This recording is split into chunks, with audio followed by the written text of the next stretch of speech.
Brought to you by Penguin.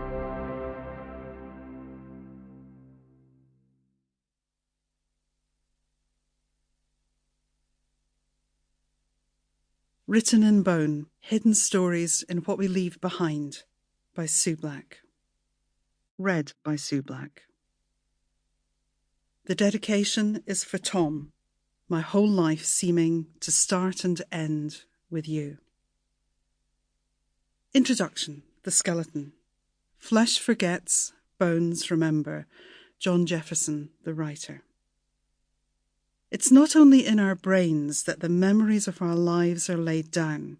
The adult human skeleton is made up of over 200 bones, and each has its own story to share. Some will tell it willingly to anyone who cares to ask, and others guard it jealously until a deft, persistent scientific investigator cajoles them into revealing their truths. Our bones are the scaffold of our bodies, and they survive long after the skin, fat, muscle, and organs have dissolved back into the earth. They're designed to be robust, to hold us upright, and to give us form, so it's logical that they should be the last sentinels of our mortal life to bear witness to the way we lived it. We're used to seeing bones as dry and dead, but while we're alive, so are they. If we cut them, they bleed. If we break them, they hurt. And then they'll try to repair themselves to regain their original shape. Throughout our existence, they grow with us, adapting and changing as our lifestyle alters. The human skeleton is a living and complex organ that requires feeding and maintenance through nutrients transferred from our gut via the vast arterial network that surrounds it, with the equally complicated venous and lymphatic networks removing all the debris. Minerals such as calcium and phosphorus, and trace elements such as fluoride, strontium, copper, iron and zinc are modelled and remodelled continuously into our living bone structure to create its solidity and rigidity. But if bone were made up solely of inorganic materials, it would be really susceptible to fracturing. So it also has an organic component, collagen, which builds in pliability. Collagen, a protein, takes its name from the Greek word for glue, and it literally holds the mineral parts of bone together to provide us with a complex amalgam that maximizes both strength and flexibility. We used to do an experiment in our school biology class which showed the respective functions of these two basic level components.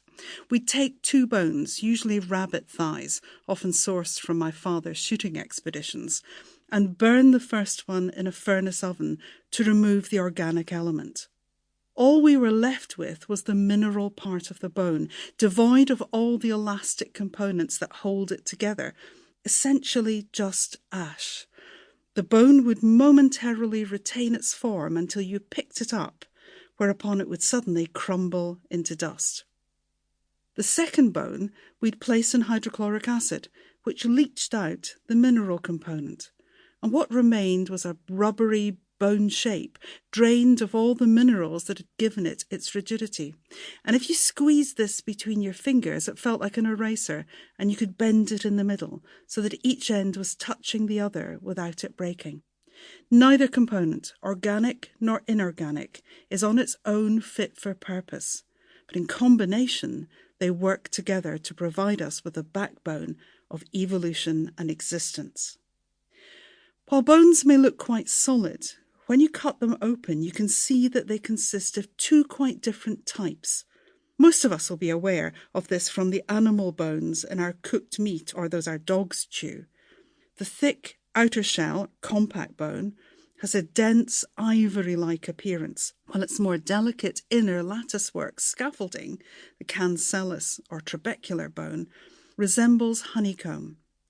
The internal spaces are filled with bone marrow, which is a combination of fat and blood-producing cells. It's here that our red blood cells, white blood cells, and platelets are made. Our bones, then, are much more than just a frame on which to hang our muscles. They're also a mineral store, a factory for blood components, and the protector. Sample complete. Ready to continue?